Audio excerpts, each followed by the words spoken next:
covenant, even waters or on the land at points of covenant, for refreshing of their spirit. And how do they refresh their spirit? Now listen to this. By sacrifices that people give at the altars. There could be sacrifices in open witchcraft, sacrifices in bloodshed of all types, including abortion, including warfare, and human sacrifices, and animal sacrifices. There could be sacrifices of sexual immorality, where people go into sexual perversion and all kinds of promiscuity. And these sinful acts actually give strength to these evil powers. And there are many different types of sacrifices. He said that when satanic agents are up in the heavenly realm and the Christians begin to pray on the earth, the prayers of the Christians appear to them in three forms. All prayer appears like smoke that rises up to the heavens. Now, some people's prayers, they appear like smoke, and the smoke goes drifting along and disappears in the air. These prayers come from people who have sin in their lives, and they're not willing to deal with it. Their prayers are so weak, and they're blown away and disappear in the air. The other type of prayer is also like smoke that rises up until it reaches this rock, but it does not break through the rock. These are usually people who try to purify themselves, but they lack the faith in what they're doing as they pray. They usually ignore the other important aspects that are needed when someone prays. The third type of prayer is like smoke that is filled with fire. As it rises up, it is so hot that when it reaches the rock begins to melt like wax. It pierces the rock and goes through. Many times, as people begin to pray, their prayer looks like the first type. But as they continue praying, their prayer changes and becomes like the second type of prayer.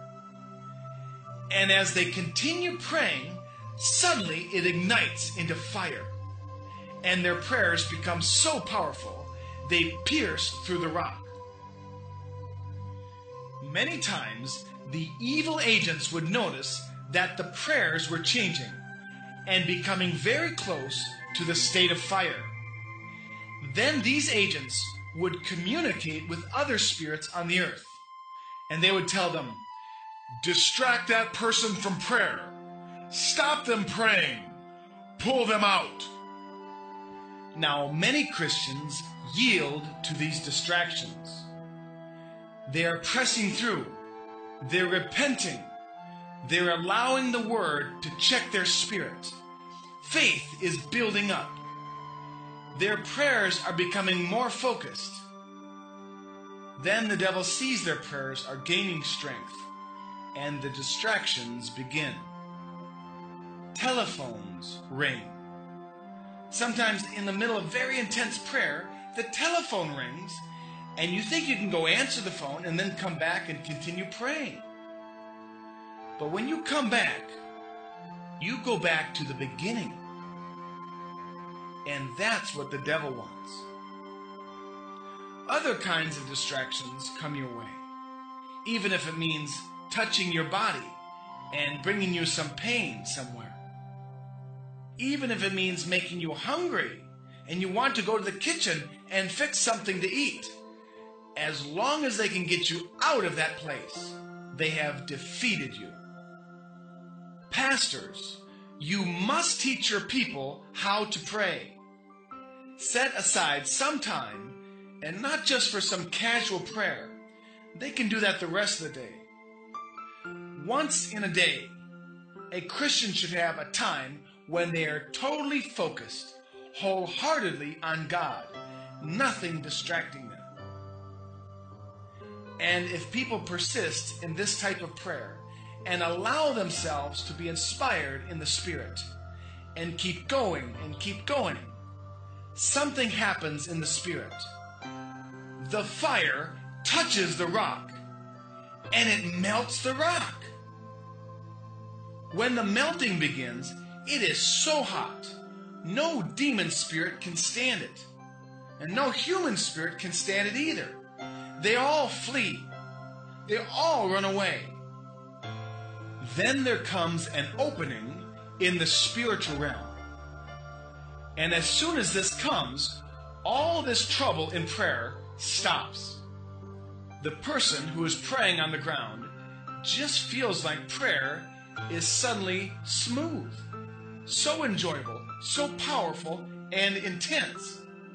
And I discovered that at that moment, we normally lose conscience of time and other things. Not that we become disorderly, but God takes care of our time. But it's like you lay down everything and you hook up with God. With prayers going through, from that moment there can be no resistance at all.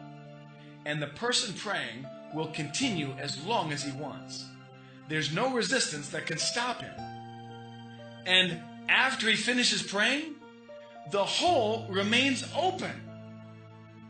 And he said that the people, they rise out of that place of prayer and they walk out.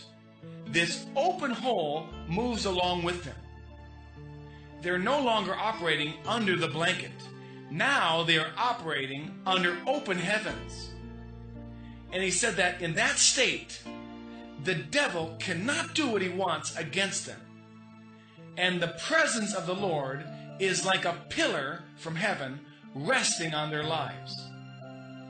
They're protected, and there's so much power inside that pillar that as they move around, the presence touches other people. It discerns what the enemy has done in other people. And as they talk to people, and those people are standing with them, they come inside this pillar. And as long as they stay inside that pillar, all the bondages of the enemy weaken.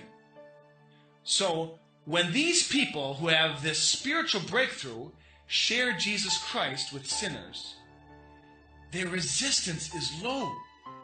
It's so easy to bring them through. When they pray for the sick or pray about things, the presence which is there makes all the difference.